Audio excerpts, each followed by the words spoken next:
Yeah, there I am. Hello, let's try that again. Good morning, everyone. Good morning.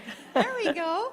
Welcome to Unity, spirituality with open hearts and open minds. And I'd like you all to join me in our affirmation that we say here on Sundays.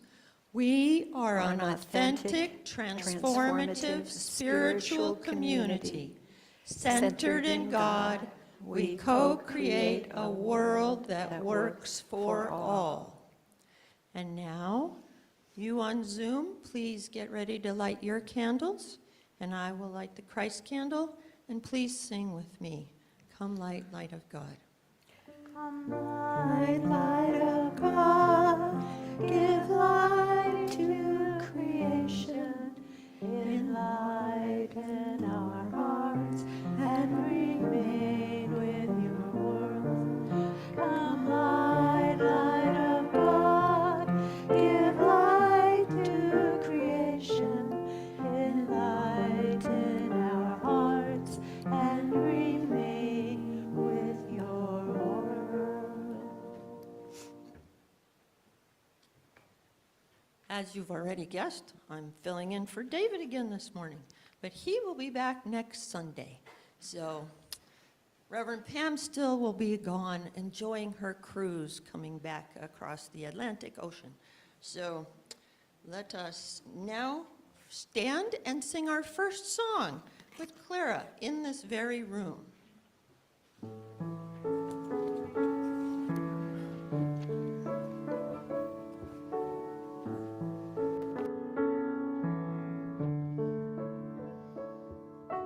In this very room, there's quite enough love for all the world.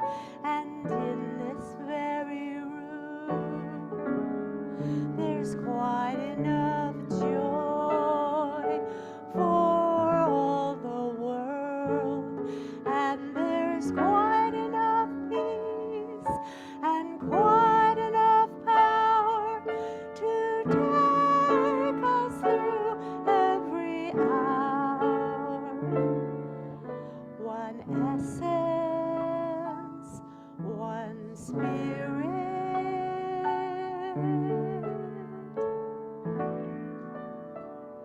is in this very room.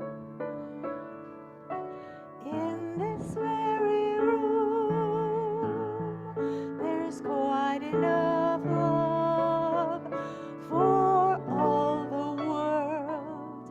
And in this very room, there's quite enough joy for all the world.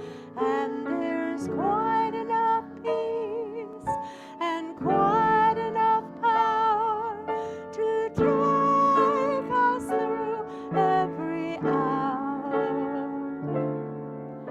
One essence, one spirit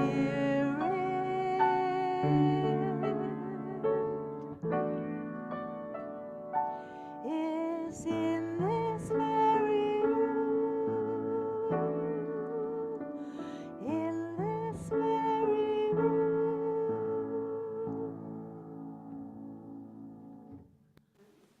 Beautiful. Please be seated.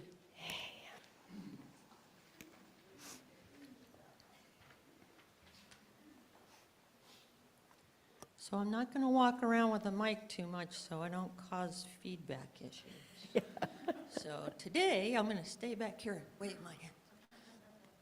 But promise I won't drop my glasses since I don't wear glasses like David usually does. So anyway, I was trying to pick what inspirational saying or poem that I could talk about today. And you know, this place is very inspirational to me because I moved here 5 years ago and actually discovered Unity 4 years ago and really see this as my Unity community, as we like to say. I was very fortunate that I was able to buy a house out in Cape George, and they have a very strong community too, because you're living, 5 or 6 miles out of town, and there's a lot of fun things people do together. So that was my first community, being new to the area, was my neighbors.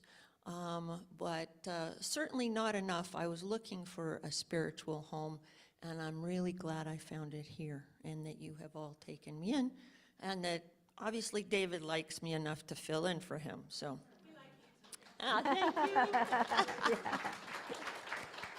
Thank you. Thank you. That makes me feel good. So today, we have a guest speaker. Rhonda's going to be talking about from grief to gratitude.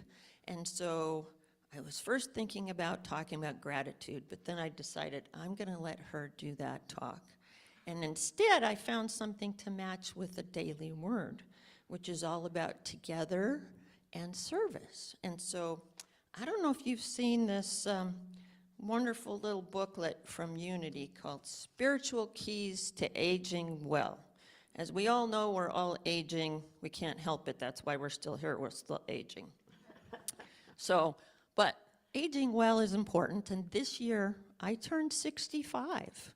And for me, that was a big thing. I mean, first of all, Medicare, okay? Yay! I don't have to pay for private insurance anymore, which was very expensive.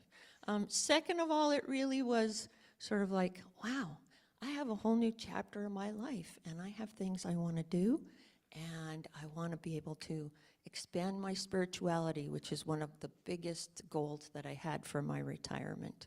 And so I get all the little booklets and figure out what is singing to me or resonating with me. So this morning, it was all about the joy of service and staying active all the way through into your 80s and 90s and doing things, even though your physical body's not able to do as much, you're certainly able to do as much with your mental capabilities and helping a little bit here and there. And there's this lovely little story about this lady who, in her 80s and 90s is still doing things.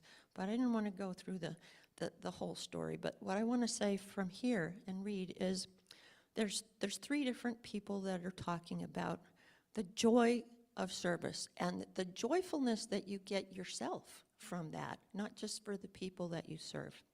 So the things that these 3 people had in common was their joyful attitude in serving others. Age was not a factor. And now that she has entered her 8th decade, she's more inspired than ever to use her gifts and talents to serve others. And that is what gives her the greatest joy and satisfaction.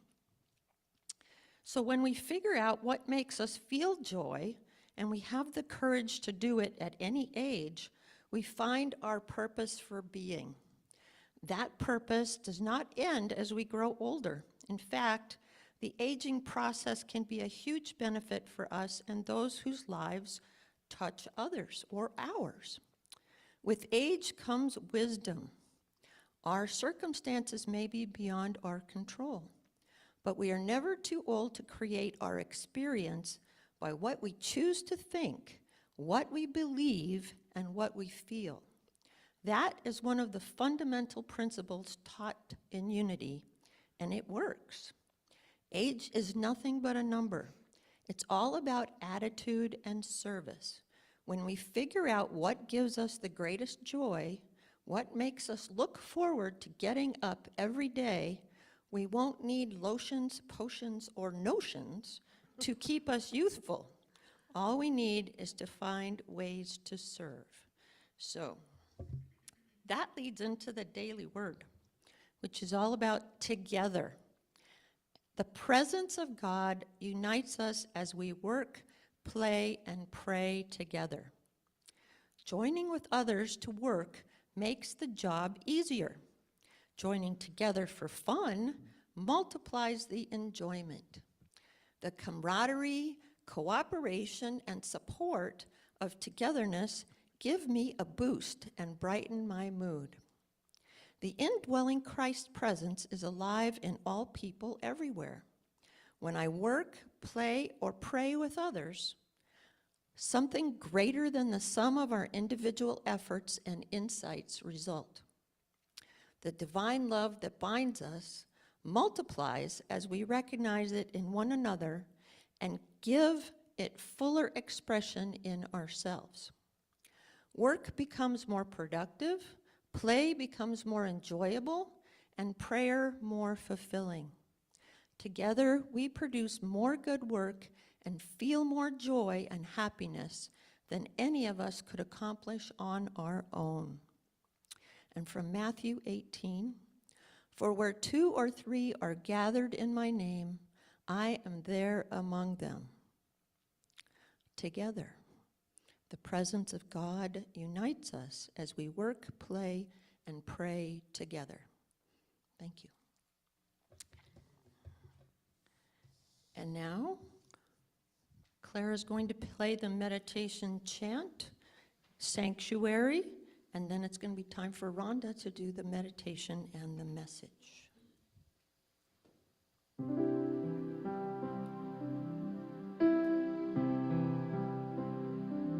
Lord, prepare me to be a sanctuary, open-hearted, tried and true, with thanksgiving. I am a living sanctuary for you. Love, prepare me to be a sanctuary, open-hearted,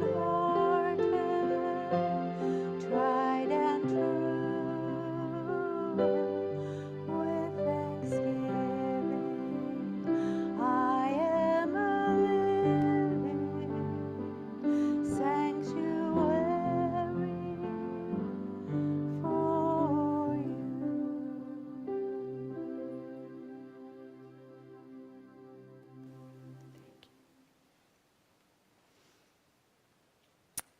As we settle into this time of meditation, I want to start by telling you a parable that some of you may have heard before.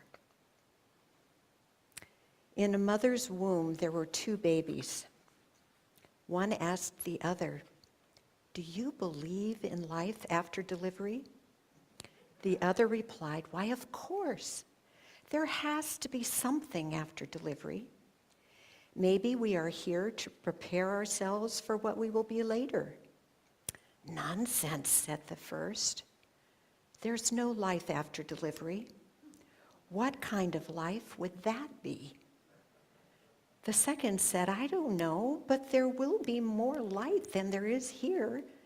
Maybe we will walk with our legs and eat from our mouths. Maybe we will have other senses that we can't understand now." The first replied, "That's absurd. Walking is impossible, and eating with our mouths, ridiculous. The umbilical cord supplies nutrition and everything we need, but the umbilical cord is so short. Life after delivery is to be logically excluded." The second insisted, "Well, I think there is something, and maybe it's different than it is here. Maybe we won't need this physical cord anymore." The first replied, "Nonsense, and moreover, if there is life, then why has no one has ever come back from there? Delivery is the end of life, and in the after delivery, there is nothing but darkness and silence and oblivion. It takes us nowhere." "Well, I don't know," said the second, "but certainly we will meet Mother, and she will take care of us." The first replied, "Mother? You actually believe in Mother? That's laughable. If Mother exists then, where is she now?" The second said, "She is all around us. We are surrounded by her. We are of her. It is in her that we live. Without her, this world would not and could not exist," said the first. "Well, I don't see her, So it is only logical that she doesn't exist. To which the second replied, sometimes when you're in silence and you focus and you really listen, you can perceive her presence and you can hear her loving voice calling down from above. So let us now settle into our time of meditation. May we feel the wisdom and protection of all of our angels and ancestors who surround us and remind us that love is the answer to every question. May we welcome those who in this quiet time are taking their first breath and those taking their last. May we call into this safe space our loved ones here and gone. May we also invite here to take refuge those who are struggling and grieving, those who feel unlovable and lost this day. And may we all be blessed by having the courage, whether we feel whole or less than ourselves, to shut off our busy mind, be still, and know that we are a spark of the divine. Peace. Be still. Peace. Be still. Peace. Be still. As you breathe each breath in and out, ponder the words scared and sacred. These words are mere circumstances of alphabet members made up from the same letters. And it is only how we choose to order and arrange them that shapes our experience of them and determines whether or not we are able to access the love that we are. Surrender to the sacred. Acknowledge and let go of being scared as we settle deeper and deeper into this vulnerable space. Let us consciously choose to let go of our fear and our worries. Allow love to do what love does best when we lay aside our resistance. May fear dissolve as each breath of love moves through our heart like the waves lapping on the shore. Let us surrender to this liminal space where time does not exist and only love is real. May we seize this conscious moment. Peace, be still. This inexplicable, crazy life experience in our human form began with one first inhale, and at a time uncertain, it will end with our last exhale. Life remains a divine mystery. Feel the mystery and feel the invitation that each optimistic breath offers as it dances in and out through your heart. Surrender. Feel the energy to your right, to your left, in front of you and behind you, above you and below you. Feel and hear the beating of your heart. Allow your spirit to color outside the lines that your mind grasps for. Even if just this moment, trust that you are loved and you are loved. You are the beloved. There is no true ending or beginning to each breath in and out, but only the magic presence of love. Feel the truth in the magical mystery of love, the love that is sometimes almost indiscernible, that overlaps between grief and gratitude. Trust love to lead. And so we choose this time of meditation. We close it with our love. We seal it with our heart. And we know that love is here now. Peace be still.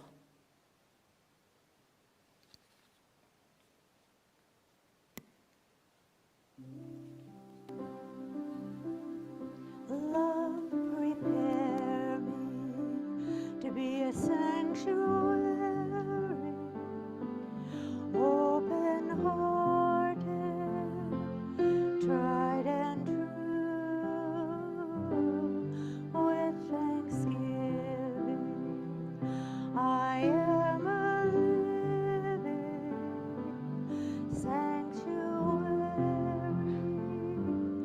for you. Love, prepare me to be a sanctuary, open-hearted, tried and true, with thanksgiving. I am a living sanctuary for you.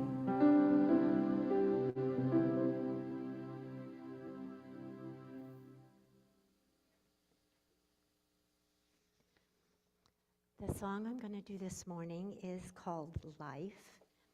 And I got up this morning and was bombarded with the horrendous events in Israel. And I kind of, for a moment, thought, how can I sing this song? And I thought, I must sing this song. We all, in this moment especially, need to hold our vision of love and light enwrapping our planet, of harmony and peace for all of us. Not only hold the vision, but feel that peace and love. Life.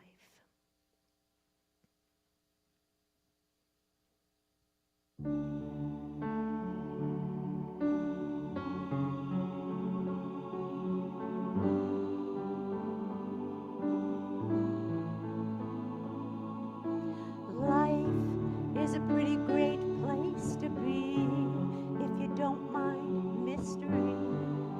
If you can keep an open mind and dance when the coals are burning hot and forget them when they're not, and just move with the energy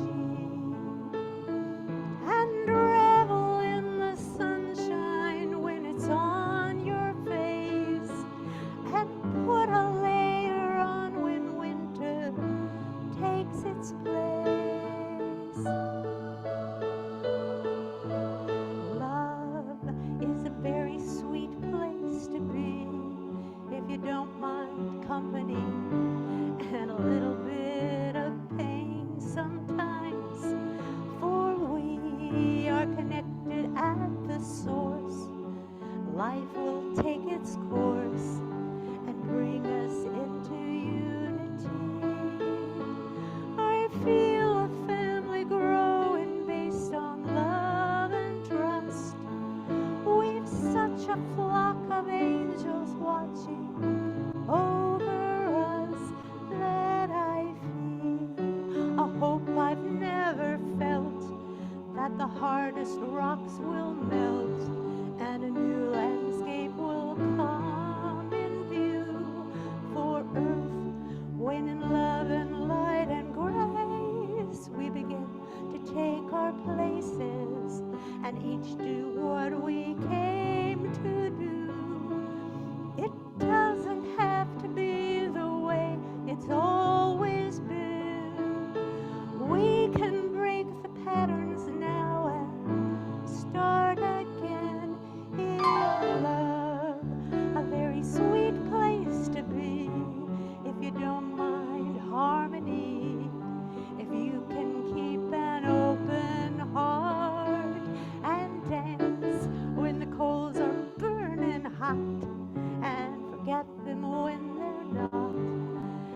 just move with the energy of life. La la la la la la la la la la la la la la la la in love. La la la la la la la la la la la la la la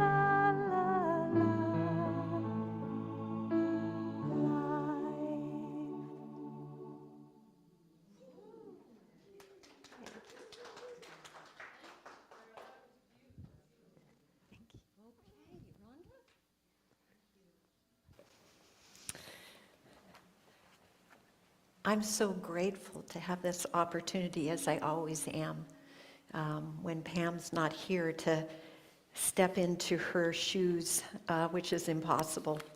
But I'm grateful to have this opportunity to talk about the adventure from grief to gratitude.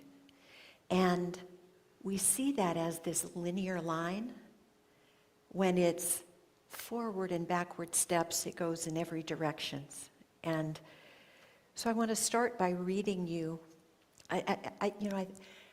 So often I plan every detail of the talk, and in so many ways lately, I think nudged by COVID and nudged by so many experiences, that I've tried to make that shift, and maybe it is that journey of aging, where I make that shift of letting my mind, my ego mind lead, and then telling my body, just keep up, and my intellect, and my spirit, like, don't touch the dials on the, radio. I'm shifting to letting spirit lead, and my life has been so full lately that I intentionally created it so I didn't have a whole lot of time to overplan. I did my best to let whatever that divine voice of love is that channels through be what speaks today. So this is kind of the conglomerate of storytelling that I want to take advantage of this time for today. I want to start by reading you something by Kahlil Gibran. Some of you may know the poet. He wrote on joy and sorrow.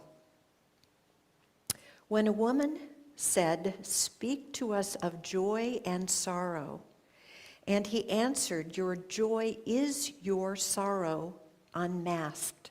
Think about that. Your joy is your sorrow unmasked. And the same well from which your laughter rises was oftentimes filled with your tears. And how else can it be? The deeper that sorrow carves into your being, the more joy you can contain.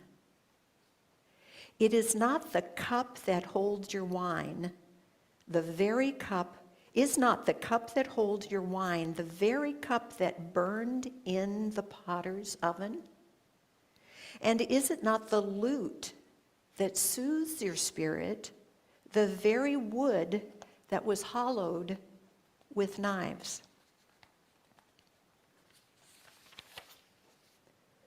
When you are joyous, look deep into your heart, and you shall find it is only that which has given you sorrow that is giving you joy. When you are sorrowful, look again in your heart, and you shall see that in truth you are weeping for that which has been your delight. Some of you say joy is greater than sorrow, and others say, nay, sorrow is the greater. But I say unto you, they are inseparable. Together they come, and when one sits alone with you on your board, remember that the other is asleep upon your bed. Verily, you are suspended like scales between your sorrow and your joy. Only when you are empty can you stand still balanced. When the treasure keeper lifts you to weigh his gold and his silver, neither must your joy or your sorrow rise or fall. So for those of you who don't know me, I'm Rhonda Hull. I've been part of this community since just pre-Pam. So I celebrated my 20th anniversary as well. And so I have been with Unity through our time of doing church in a box at Masonic to manifesting this building and creating the community that we have here now. So I want to ask you, is there anyone here today who is grieving something? We all are grieving something. As Clara said, we're grieving the horrible attacks and experience. We're grieving every time we look at the news. We're grieving the loss of a loved one, of a pet. In the same breath that we're grieving, today I'm waiting for a dear friend a call because she's due any time to give birth to a creative, courageous little human being who's going to impact this world in some positive way. So we are all on the journey from grief to gratitude in big or small ways. Life can be awesome, and it can be awful. And it's awesome and awful at the same time. Death to me is the reminder to live life fully. No one sitting here gets out alive. We all have a terminal expiration date. Some of us die quickly, some of us die slowly. Some of us die moment by moment by abandoning who we are to be someone for someone else, something or some way for someone else. Have you ever noticed that when you hear bad news, you take a breath and hold it? And yet it's that first inhale, like you hold on to life. You want to hold on to everyone in it with you. You don't want to feel alone. You hold that breath. And then often when you exhale, it comes with tears. It comes with fear. The truth is that grief and gratitude are dear friends, and they value each other's company. And when we hear bad news, or when we lose a loved one, or lose a pet, or lose a democracy, or lose an image or a perception of someone else in our life, when we feel that shift or change, we bump into our own mortality because we're all so busy hanging on to our comfort zone. And we want those people and those things to remain the way we want them to be in our comfort zone. I have taken a job as bereavement coordinator for Assured Hospice up in Port Angeles. And I said, what the are you, how can you do a 40-hour-a-week job? I had no idea that I could. And the way that I can is I did it today, I'll do it tomorrow, I'll do it the next day, because I know that somehow I was tapped on the shoulder by whatever that inner calling, that inner voice is that I'm doing my best to follow rather than following my ego mind, that it called me to stand at that veil from grief, and how can I help people transform it into gratitude. I started out way back when as a childbirth educator, a birth doula, and I would be at a birth and feel that magic that happens so close to the veil. And I wanted, like, I haven't been at a birth lately. I need to be at a birth. It would call me because I would stand at that veil. I had a near-death experience when I was 16 that shifted me out of, it continues to be an unending journey of shifting from that indoctrinated belief in something, a God that's up there with a white beard and does judges and if we do it wrong, to knowing, experiencing that we're all one. And it was challenging, it continues to be challenging to be in a human form, feeling so raw and vulnerable, knowing that truth in a world that doesn't always get it, doesn't always see it. So I know that I am on that journey from womb to tomb, and connecting all of the losses and challenges in between, sometimes with grace and sometimes with not. And it is that process of dancing from grief to gratitude all the time, sometimes having them coexist, that has gotten me to this point.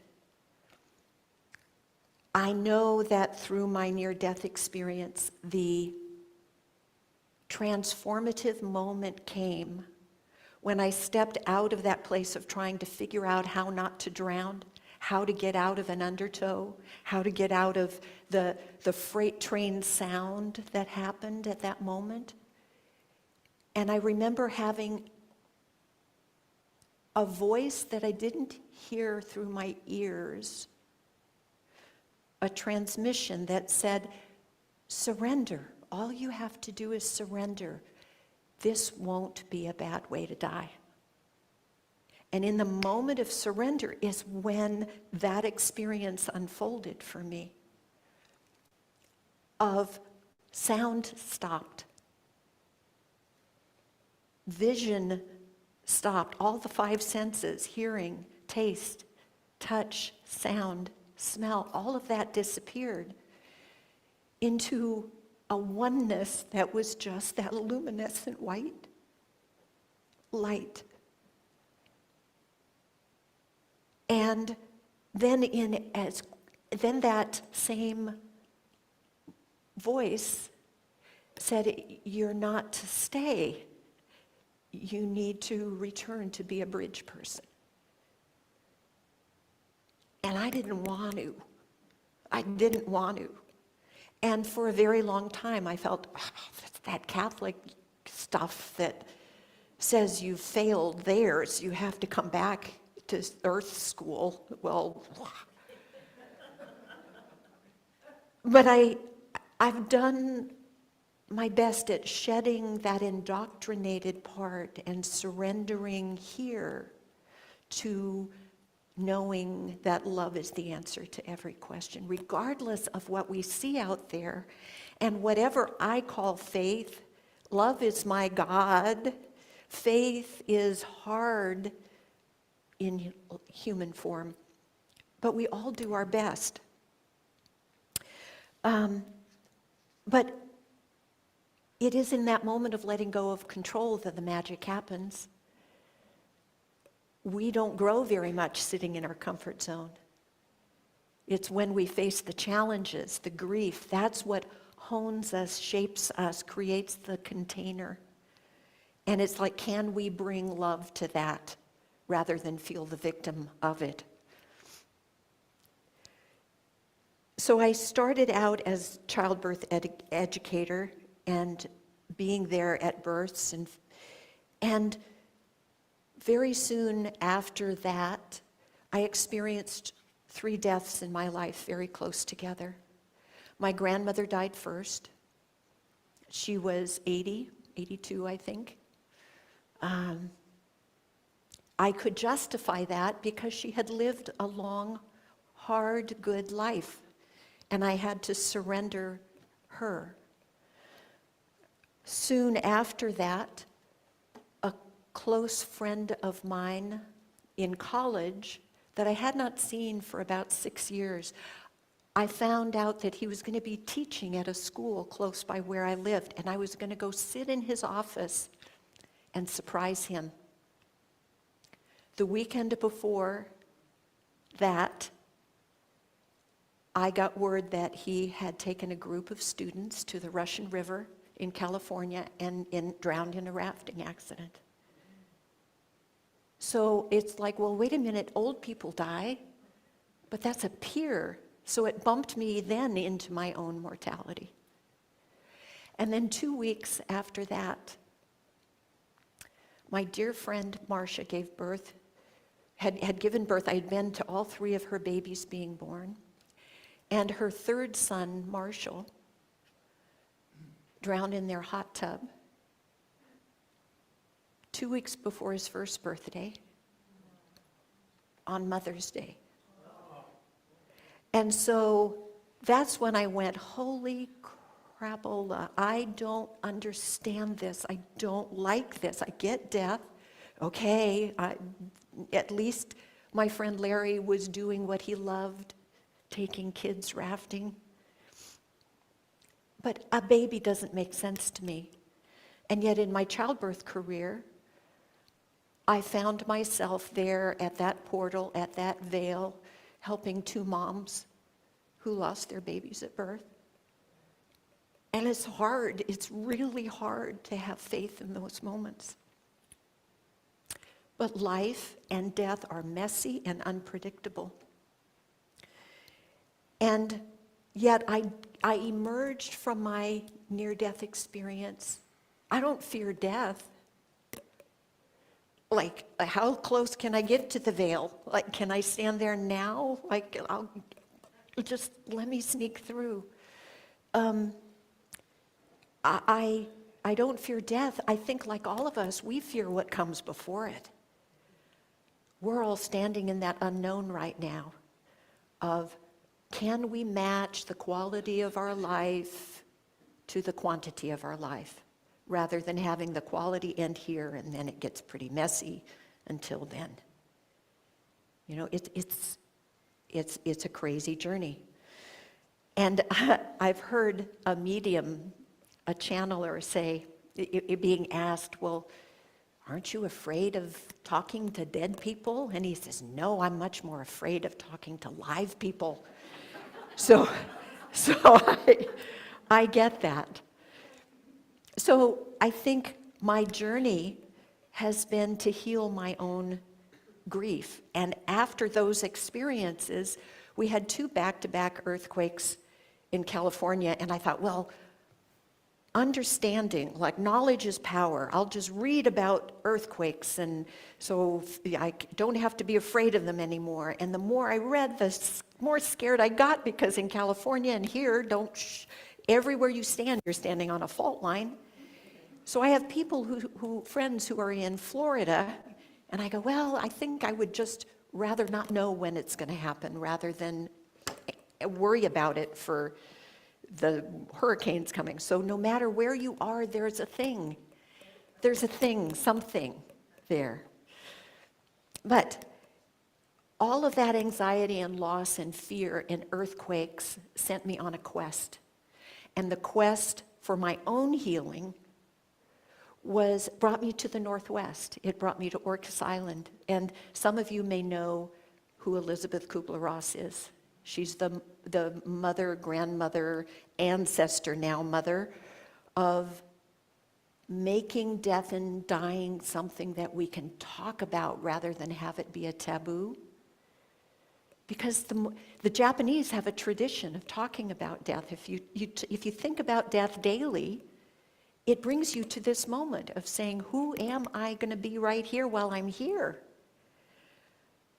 So I went to Orcas Island to this training, this workshop with Elizabeth Kubler-Ross. So there were about 30 of us.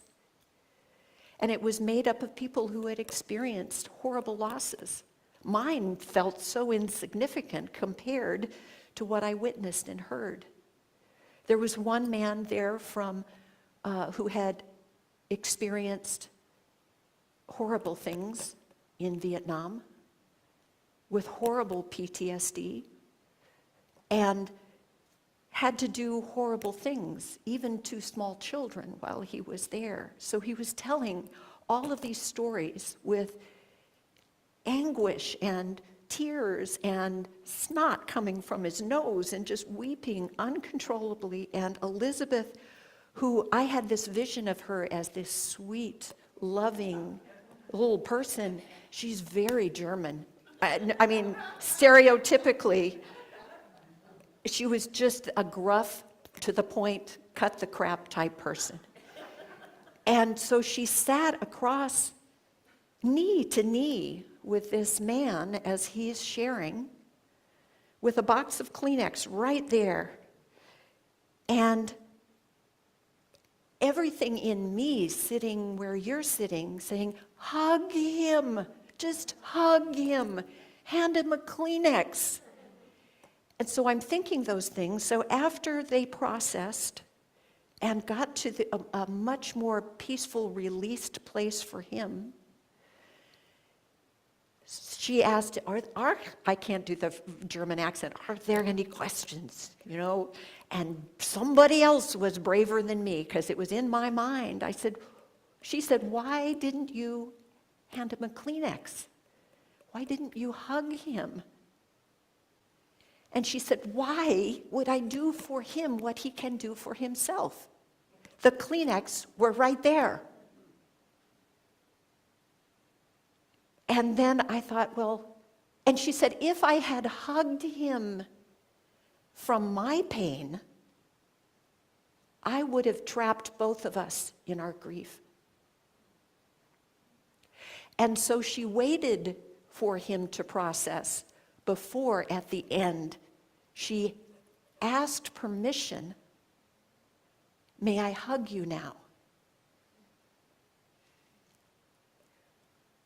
So that was an amazing insight to me about how to stand with grief. Let people have their experience, because we keep trying to hold a beach ball under the water. You know, if it just push down my grief, don't cry now. Be a man, don't do it this way. Push that down. That's our own cancer. That's our own dis-ease that we create by holding and suppressing things. So finding the right and safe place to release is so important. It's what grief is. And when we allow grief to move through, beyond, it's not really that grief is going to go away, it's that our life will be able to expand around it and hold it differently. The other thing that I learned in my near-death experience was that, you know, in this human form, we have 5 senses. But what happens when you're standing at the veil, either at a birth or at a death, and even when we're experiencing our own little mini births and deaths along the way of a divorce, losing money, whatever it is, if you are attuned, you access more than those 5 senses. So right now, if you think of someone that you have, who has died, it's like I really try to pay attention to my words, because a friend of mine, when she was little, her brother died, and the parents came home and said, we lost your brother at the hospital. And then, because nobody talked about death, it was like, well, where did he go?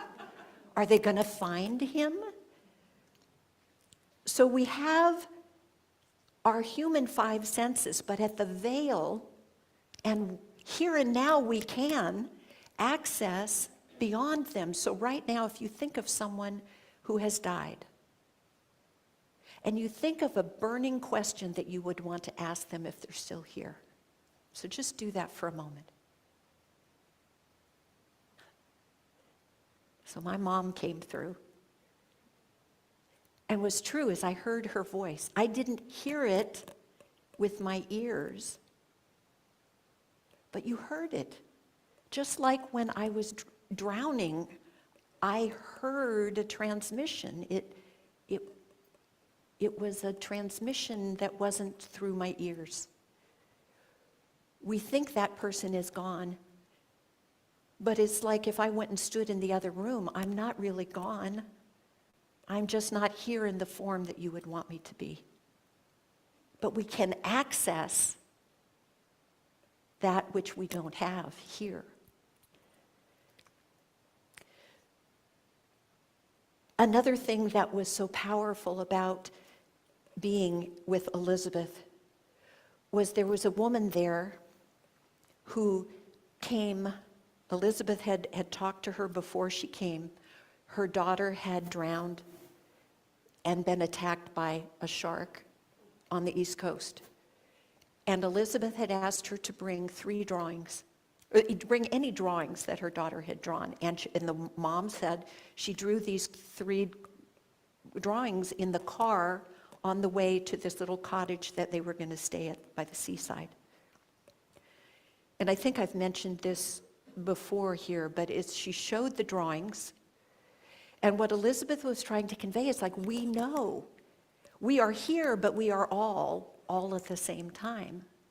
And this first drawing, the mom took the 2 little girls pregnant, she was pregnant with the third, to this cottage on the ocean that actually led out to the ocean. There was a little white picket fence, it had flower boxes, it was a little tiny cottage.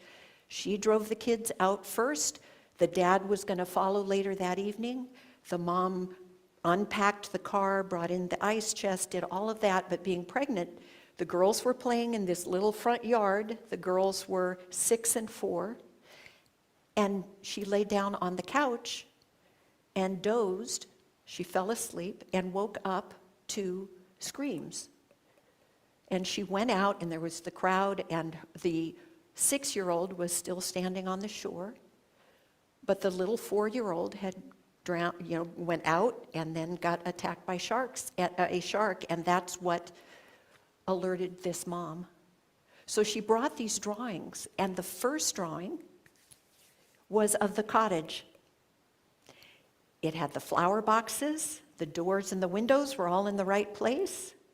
It had the white picket fence drawn out in front. This little girl had never seen this place, but she drew the image of it.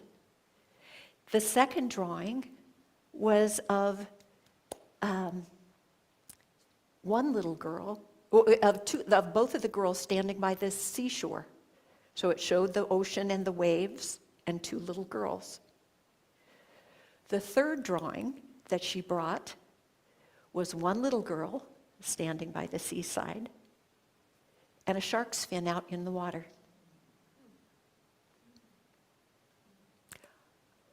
I love hate woo-woo. I just love hate woo-woo.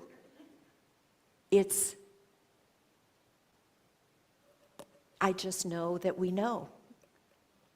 And I know that we surrender, we accept. And can we do it here now? That's the faith, that's the trick. There was one other person there that touched me. A woman came because her husband had died in a motorcycle accident, unexpectedly. And it was a circumstance where he was someplace else on this motorcycle. By the time she got to him, he had been cremated without her ever seeing him, without her agreeing to it, it was just a weird set of circumstances. But she was locked in that moment of hearing that news, and she couldn't break free of it, and she didn't know what to do with his ashes. She brought them to this workshop. And Elizabeth decided that we were all going to celebrate her husband, David. And she agreed, and we were all going to spread his ashes. Well, we were on Rosario Hill over on Orcas Island, if you know it. We had a cake, somebody brought a guitar. We all were going to celebrate David. Because we celebrate when a baby is born. Everybody on the other side, those angels and ancestors are saying, oh, good luck down there. You just, have a great and you go through, we celebrate them here after a very traumatic entry process, even if it's gentle. And then we grieve them at the other end while everybody on the other side is saying, oh, welcome home, you know? So there are these 2 points. And so we celebrated David, and everybody took a handful of David's ashes in their hands. Most of us had never felt that. And we stood up hand in hand, arm in arm, on Rosario Hill, and on the count of 3, 1, 2, 3, we released David, and at that very moment, this breeze came up, and all of David was all over all of us, you know, all over the cake, all over everything. And it was the demonstration of that. It's so bizarre. It's just so wonderful that it's okay to laugh at loss. That's what David would have wanted.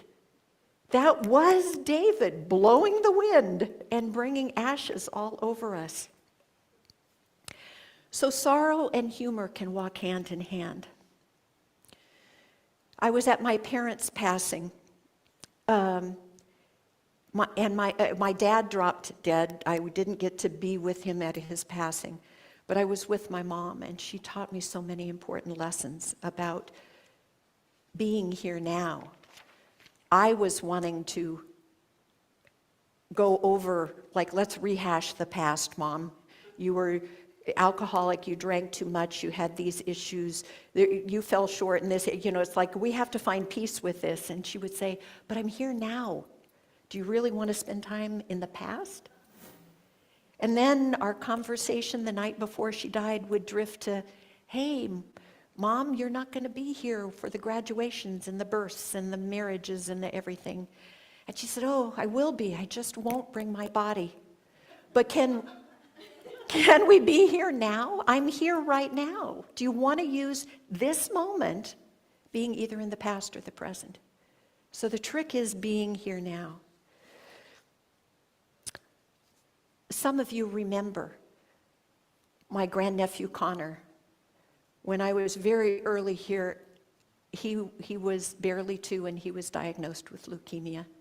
And I spent almost a year, more than not, over on the Seattle side when they airlifted him down from Alaska. And I helped care for his little brother Carson, who is now 6'4". And for that year, I watched this little guy go through hell. Mouth sores, chemo, radiation.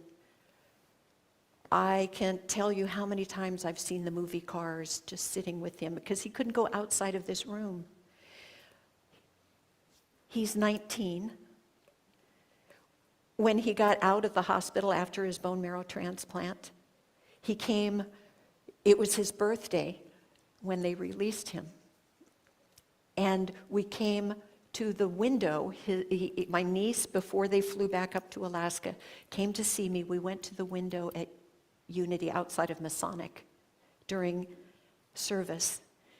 And everybody who had followed his journey through me came to the window and sang that kid happy birthday. And he buried his head into his mom and said to her, how do they know it's my birthday? That's what love is. That's what love does. Through heartache, through celebration. And he's 19 working at a Mod Pizza, and he just got courageous enough, because he's had some physical challenges as a result of all of the stuff they had to put in him to get him this far, that he got his learner's permit and driving permit. So yay, Connor. So it's not hard for me. It's hard, but it's part of who I'm meant to be, to stand with grief and hold the space for people. I can't do it for them, but how can I share that awareness so that others can feel it through the other senses beyond our 5? That love is the answer to every question. And death has a way of asking more questions than answering them when we're in our human form. Grief is a complex process. So what I want to leave you with today is just a reminder that acknowledging the pain and the messiness is key. Let it be. Let it be. And then say, peace, be still. Like, let it do what it does with you. Be as compassionate with yourself as you are with others. Let your grief pour out of you in unexpected ways so that you can be grateful even when it's messy. And stop holding the beach ball under the water. Find your safe place, your safe person, your safe experiences, your safe ways to release. And if there's any way that I can serve on that journey, let me know. Don't beat yourself up over what you could have done, should have done. I heard somebody just recently say, wherever there's a should, there's shame.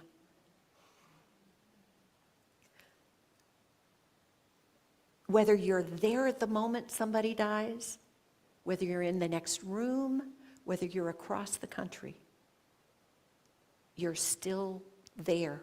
Just like my mom said, I'll be there, I just won't bring my body. Recognize that love never dies. We have 5 senses that we experience in this reality. It's not easy, but I know that everyone sitting here, everyone without exception, if you have tapped into unity somehow, you're aware that we're love and we're loved. And we are that spark of starlight. We are the divine. Honor the spirit of love between you and your loved one and all of the people you care about, the pets you care about, the earth you care about in this life, by living your life as fully and unafraid as possible. That's what we have to remember every moment. If you ask that question of the person you love, like, I don't want to be here, I don't want to do this, too hard, I miss you, we can't, what would they say to you? Go live life. This is the life you have remaining. Live it as fully as you can, as messy as it is. Let the good, the bad, and the ugly all be part of life. That is what amalgams you into the strength of knowing that you already are love. You don't have to do anything. You just are it. You just need to recognize it. So I want to close by reading you the lyrics to a song. I wish I could show you the video, but you'll have it in person next month. A dear friend of mine, Lisa Firestone, and Jana Stanfield collaborated on a song. It's Lisa's song. Lisa herself went through her own health challenges. And from that emerged the lyrics of this song. It's called Unafraid. I'm unafraid to live. I'm unafraid to die. To love with all my heart, even when it makes me cry. I'm learning to surrender what I cannot change so I can face each new day unafraid. Unafraid when I live from love. Unafraid when I give from love. Unafraid, and it fills my cup when I live from love. I'm unafraid of truth because it leads to understanding. I'm unafraid of sorrow. It keeps my heart expanding. My life's patchwork quilt of all the memories made, wrapped inside it, I feel unafraid. Unafraid when I live from love. Unafraid when I give from love. Unafraid, and it fills my cup when I live from love. I can hear her beautiful voice in my head. We trust that our heart tells us, or what other people say. Either way, regret catches up to us one day. But every risk I took and every price I paid was a step to where I'm standing, unafraid. Unafraid when I live from love, unafraid when I give from love, unafraid, and it fills me up when I live from love. God knows I've surrendered, and heaven knows I've prayed. So I will go where I'm going, unafraid. And so as best you can, elbow to elbow, arm to arm, fist bump to fist bump, even when you don't bring your body, do your best to be here unafraid, to know that you have a community that joins you in that energy, that knows and sees who you are, and sees you as love, and sees that we are all together on this adventure from grief to gratitude, to grief to gratitude, to grief to gratitude, grief to gratitude, grief to gratitude. So it is. Thank you for letting me be with you today. Yeah.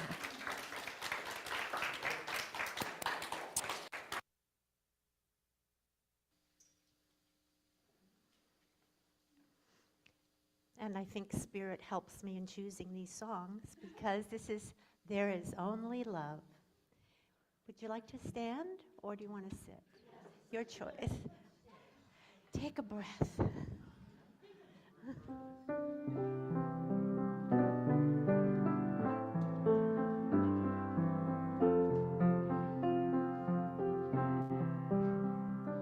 In this moment, in this place, I remember who I am, letting fear and worry fall away from me. I open my eyes and see there is only love. There is only love. Love that heals, love that sets us free. There is only love. When I lose myself, when it seems I've lost my way, when I go inside and quiet my mind, I can hear Spirit say, there is only love. There is only love. Love that heals, love that sets us free. There is only love. There is only love.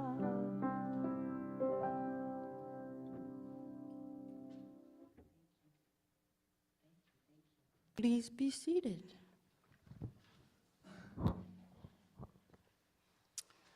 And now's the time in our service when we collect our offering.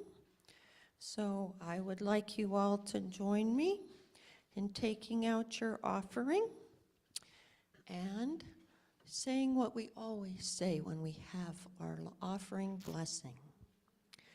Divine love, as me, blesses and multiplies all that I am, all that I have, all that I give, and all that I receive, and I am grateful.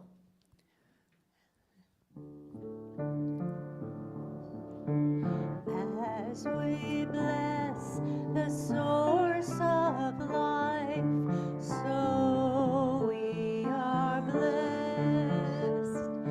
As we bless the source of life, so we are blessed. And the blessing gives us strength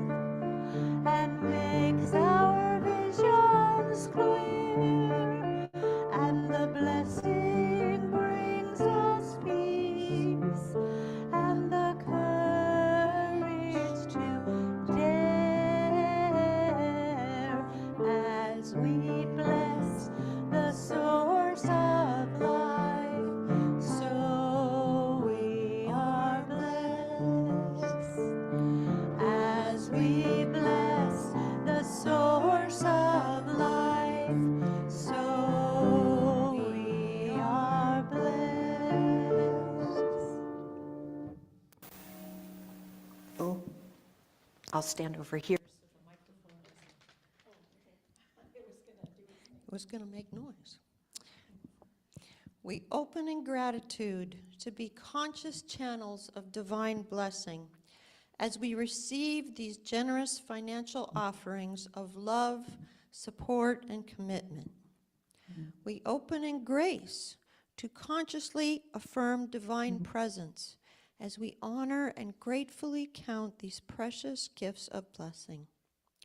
We open in love to consciously embrace divine flow as we bless the gift, the giver, and the receiver of these rich offerings of dedication. We live in grateful appreciation that in God we live and move and have our being. And so it is. Amen.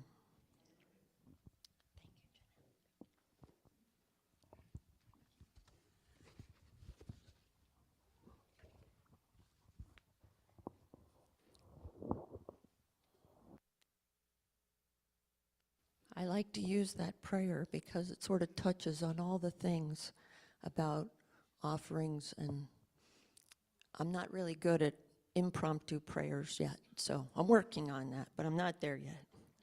So now it's time for our announcements, and the handwritten one on the bottom of the page seemed like the one I should read first, which is a note from Reverend Pam. She and Sarah, the lady that they're traveling with from the couple, went to beginnage at Bruges, Belgium. Bruges. Yes, Bruges. On Sunday for amazing prayer and meditation time when with candles lit in their wonderful chapel. So Pam is sending love and blessings from Belgium to all of us. A what? A special beer, a Trappist beer. Yes, must have one of those when you're in Belgium. So, obviously our website has all the good stuff about things that we do here in the middle of the week, the different meditations, the Ananda meditation on Monday, the Buddhist meditations. There's soul nourishing satsang now, the fourth Tuesdays in the Hearth Room. That Hearth Room is getting busy with interesting things. Come and see. Michelle's Sound Bath is returning to Unity, October 12th and the 26th, and 3 to 4 o'clock in the afternoon, and the 21st at 7 p.m. And Mia Kelly is now offering a Wednesday morning community practice, energizing your voice and your spirit. And that's from 8:45 to 10 o'clock in the morning.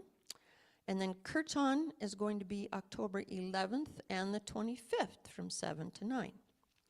And then next Sunday is a Your Voice workshop from 2 to 3:30 with Jan Jorgensen. Jan Jorgensen is going to be our guest speaker next Sunday. And then she's going to have this workshop in the afternoon. It's for experiential and practical exploration of how to use your voice for goodness. So, goodness. And of course, the one that's most near and dear to my heart today is today, after service, we are having pizza and salad and getting together to discuss our Christmas boutique planning for the Festival of Lights and all the different stuff that we want to plan for the Festival of Lights, which is from coming up December 1st and 2nd. So please stay. A bunch of you responded to my email. Thank you so much. And we will be meeting in the Hearth Room and putting together a plan because, as I keep saying, many hands make light work. So lend your hand, whether they're making cookies or soup or helping decorate the church for Christmas or any of those things. We want any and all help would be welcome. And of course, finally, I want to mention that if you need some affirmative prayer today, Shakti is holding the high watch, and she will be available as a prayer chaplain to sit with you in the back in the prayer chapel with any prayers that are heavy on your heart today. So please feel free to meet up with Shakti after service. And now it is time to sing our peace song, and so please form a circle. And we did birthdays last time for October 1st, so.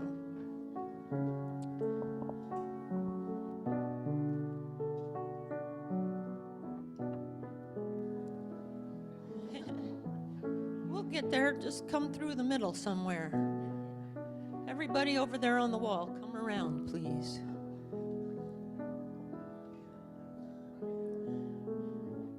See if we can get this to stretch, huh? Here we go.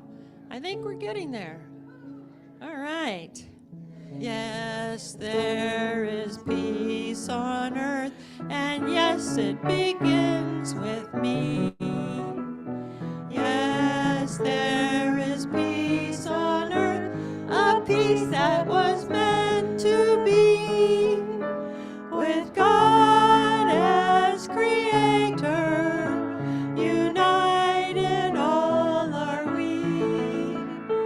Yes, we walk with each other in perfect harmony. Yes, peace begins with me. Yes, this is the moment now. With every breath I take, yes, this is my joyous vow. To take each moment and live each moment in peace eternally. Yes, there is peace on earth, and yes, it begins with me. And we know the light of God surrounds us, the love of God enfolds us, the power of God protects us, the presence of God watches over us. Wherever we are, God is, and all is well. And here's our gong.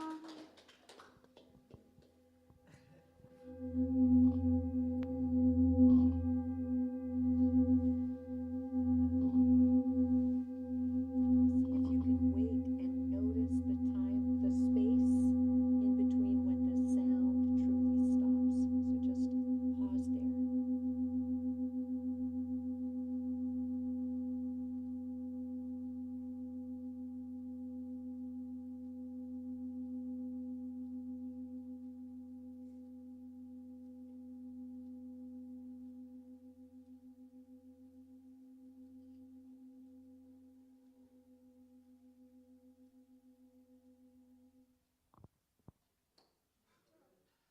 It's still going a little.